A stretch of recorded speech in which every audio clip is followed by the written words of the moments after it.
사랑합니다, 여러분. 우리 몸에서 가장 중요한 기관은 어디라고 생각하나요?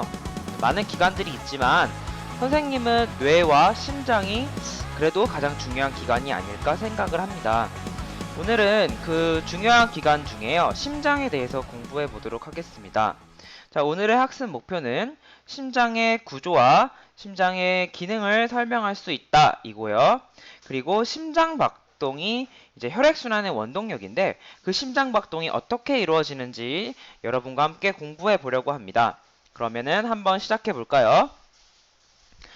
자, 오늘 심장의 구조를 먼저 볼게요. 심장의 구조는 여러분이 생각하기에 내 앞에 사람이 있고 그 사람의 심장을 관찰을 한다라고 여러분이 생각을 합시다. 그러면은 A와 B가 오른쪽이 돼요. 그래서 이쪽을 이제 우라고 쓸게요. 그 다음에 이 C와 D 부분은 왼쪽이 되니까 좌라고 쓰겠습니다.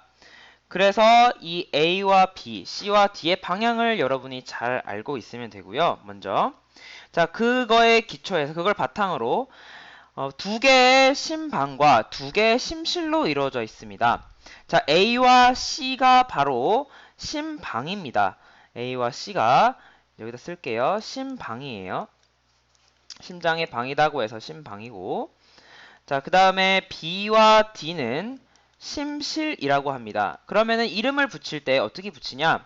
자, A는 우, 심방, 그리고 B는 우, 심실. 자, 그리고 자, C는 좌, 심방. 그리고 D는 좌, 심실. 여러분이 이 심장의 구조에 ABCD 심장의 구조 이름 붙이는 것을 먼저 이제 알고 있으면 되겠죠. 자, 그러면은 이 심방에 연결된 이 혈관들을 한번 볼까요? 자, 여기 혈관, 그다음에 요 혈관, 심방에 연결돼 있죠? 그다음에 심실과 연결되어 있는 혈관, 자, 요 혈관, 그리고 이 혈관. 혈관에 이름을 붙여볼게요. 자, 이게 다 나름대로 규칙이 있어요. 자, 심방과 연결된 혈관을 정맥이라고 합니다.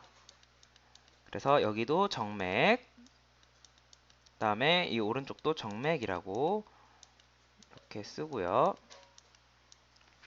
그다음에 심실과 연결된 혈관을 동맥이라고 해요. 동맥. 그다음에 여기도 동맥.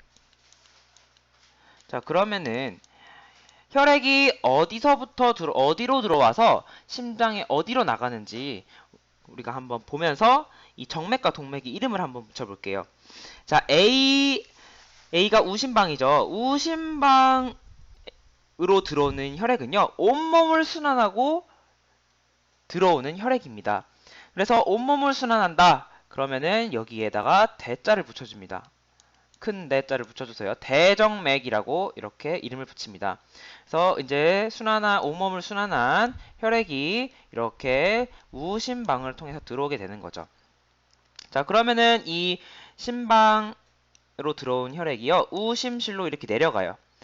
그러면은 우심실에서는, 자, 심실에서는 심장의 운동으로 인해 혈액이 다시 심장 밖으로 나갑니다. 그렇기 때문에 이제 B에서 이쪽 혈관을 타고서 심장 밖으로 나가요. 그래서 동맥은 뭐냐면, 동맥은 심장에서 나가는 혈액이 흐르는 혈관을 동맥이라고 합니다. 다시, 심장에서 나가는 혈액이 흐르는 혈관을 동맥이라고 하는 거예요. 그러면 여기는 어디로 나가냐? 바로 폐로 연결이 됩니다. 그래서 폐동맥이라고 이제 이 혈관을 불러요. 그래서 우심실은 폐로 나가는 혈액이 있기 때문에 폐동맥과 연결되어 있구나라고 이렇게 생각하면 됩니다. 자, 그러면은 폐로 갔다가 다시 심장으로 들어와야겠죠? 자, 이 들어오는 혈관인 이쪽으로 들어옵니다. 그래서 이쪽은 어디서 들어왔어요? 폐에서 들어왔기 때문에 폐정맥이라고 부르고요. 그 다음에 이제 마지막으로 폐정맥에서 들어온 혈액이 이제 심방을 거쳐서 좌심실로 들어오고, 이 좌심실에서 혈관은요, 어디로 이어지냐?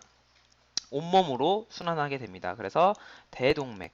그래서 좌심실은 온몸으로 혈액을 내보내야 되기 때문에요. 아주 강력한 근육 이렇게 힘으로, 심장 근육의 힘으로 이렇게 수축을 시키는데요. 자, 여기 B와 D 이제 구조가 있는데요. D 이쪽 구조가 좌심실 이쪽 근육이 좀 더 두꺼워요.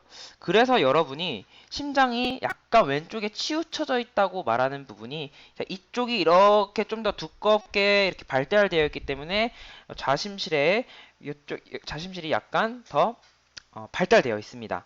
그래서 이제 왼쪽으로 약간 치우쳐져 있다는 그런 생각을 하게 되는데요. 실제로 심장은 왼쪽에 있는 게 아니라요, 가운데 있어요. 그 대신에 좌심실이 살짝 더 발달돼 있어서 왼쪽으로 치우쳐져 있다는 그런 생각을 하게 된 겁니다. 자, 그러면은 우리 다 정리해 볼까요? 심장의 구조.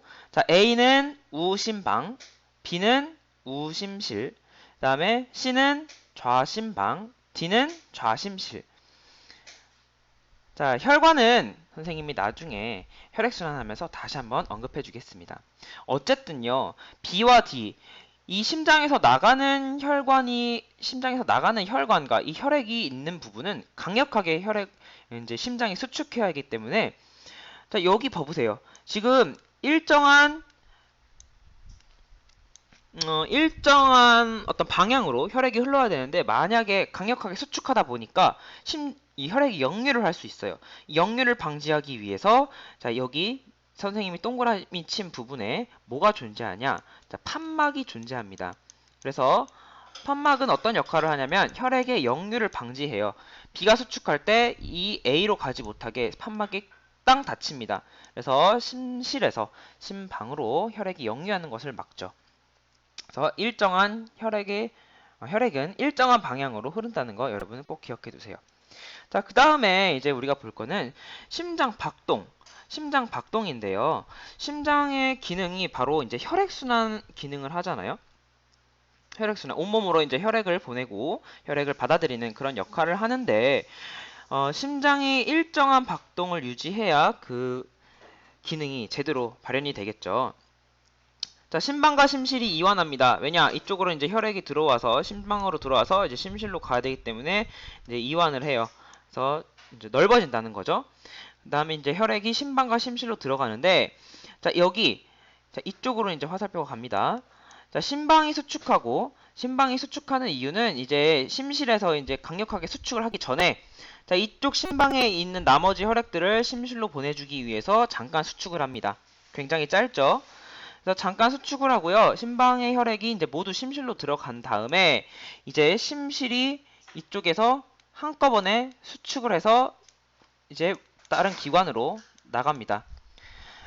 그래서 심실이 수축하는 거는 이제 함께, 심방이 수축할 때는 함께, 좌심방, 우심방이 함께 수축하고, 그리고 심실이 수축할 때도 함께 수축합니다. 이완할 때도 함께 이완을 하고요.